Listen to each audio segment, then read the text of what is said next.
Hello everyone, welcome to Preeti's cooking corner. आज मैंने बनाई है करेले की सब्ज़ी, वो भी बिल्कुल नए तरीके से, एकदम झटपट। चलिए देखते हैं। सबसे पहले मैंने लिए हैं करेले, उन्हें मैंने काट लिया था कुछ इस तरीके से। ये ना बड़े बड़े करेले थे, तो ये 3 करेले मैंने लिए थे और इन्हें मैंने ना स्लिट करके बीच में से फिर इस तरह से कट कर लिया था। और ऐसे मैंने पूरा इसको रेडी कर लिया। इसे एक बाउल में निकाल लेंगे और उसके बाद फिर मैं अनियन कट करूँगी। करेले की जो बिटरनेस होती है ना, उसे बैलेंस करने का काम करता है अनियन। तो मैंने यहाँ पे एक बड़ा साइज़ का अनियन लिया था।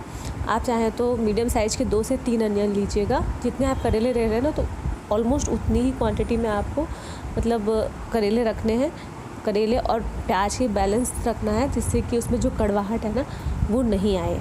तो मैंने उतने अनियन को स्लाइस कर लिया था। और तो मिर्ची ली थी 2 से 4 और थोड़ा सा लिया था लहसुन, उसे भी मैंने कट कर लिया था। अभी मैंने कढ़ाई में ऑयल डाला था।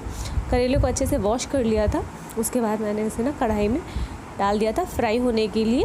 इसको अच्छे से फ्राई कर लेना है 7-8 मिनट के लिए। अच्छे से ये जब एकदम वैसे हो जाएंगे, थोड़ा सा छोटा छोटा, ये देखिए इस तरह से, तो ये हमारे करेले फ्राई होकर एकदम तैयार हो चुके हैं। इन्हें एक प्लेट में निकाल लेंगे इस तरह से।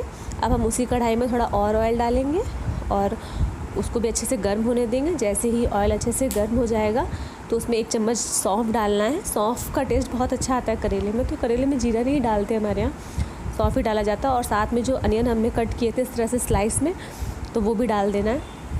उन्हें हम अच्छे से मिक्स कर लेंगे और इन्हें ना वैसे नहीं पकाना, बहुत फ्राई नहीं करना है, इनको बस सॉफ्ट रखना है, जिससे कि जो इसकी जो मिठास है ना, वो करेले की कड़वाहट को बैलेंस कर सके।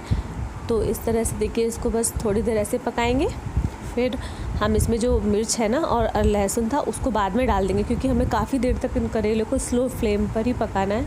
अगर स्टार्टिंग में डालते हैं तो जल जाती है, इसलिए मैंने इसको बीच में डाला है, तो आराम से धीरे धीरे पक जाएगी। और इसको ना हम थोड़ी देर के लिए ना ढक करके रख देंगे। और तब तक हम इधर पे मसाला रेडी कर लेते हैं। तो एक कटोरी में मैंने 1 से 1.5 चम्मच कोरिएंडर पाउडर लिया था और साथ में मैंने लिया था 1 चम्मच के करीब चिली पाउडर और 1 चम्मच नमक और हल्दी। इन सबको मिक्स कर लेना है और थोड़ा इसमें पानी डाल के एक घोल जैसा बना के रख लिया था साइड। अब हम अपने प्याज को चेक कर, ये देखिए इस तरह से हो गए हैं। तो अब हम इसमें जो मसाला बनाया था ना, बस उसको डाल देंगे। अच्छे से इसको मिक्स कर लेना है। थोड़ी देर इसको चला देंगे, जिससे कि जो मसाला है वो अच्छे से मिक्स हो जाए अनियन में। और इसको अभी हम ढक करके पकाएंगे 2 से 3 मिनट। 2 से 3 मिनट के बाद हम देखते हैं इसमें, ये देखिए इसका जो पानी था वो लगभग सूख गया था। तो अभी हम इसको फिर से एक बार चला लेंगे।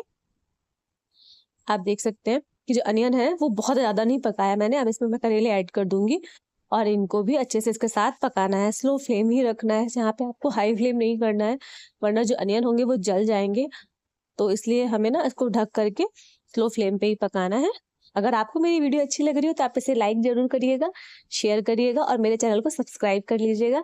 ये देखिए धीरे धीरे पकाते पकाते कुछ इस तरह से ये हो गए थे। 5 से 7 मिनट इन्हें पकाया था मैंने। तो ये हमारे करेले जो है ना एकदम तैयार हो गए थे। अब मैं इसमें लास्ट में ड्राई मैंगो पाउडर है वो डालना है 1 बड़ा चम्मच, जिससे कि जो इसका खट्टा जो टेस्ट आएगा ना, उससे उसकी कड़वाहट थोड़ी कम हो जाती है। और ये बहुत टेस्टी करेले बनकर तैयार होंगे और बहुत जल्दी। आपको पहले से इन्हें सोक करने की भी जरूरत नहीं है। तो अगर आपको मेरी वीडियो अच्छी लगी हो तो थैंक्स फॉर वॉचिंग। ऐसे लाइक करिएगा।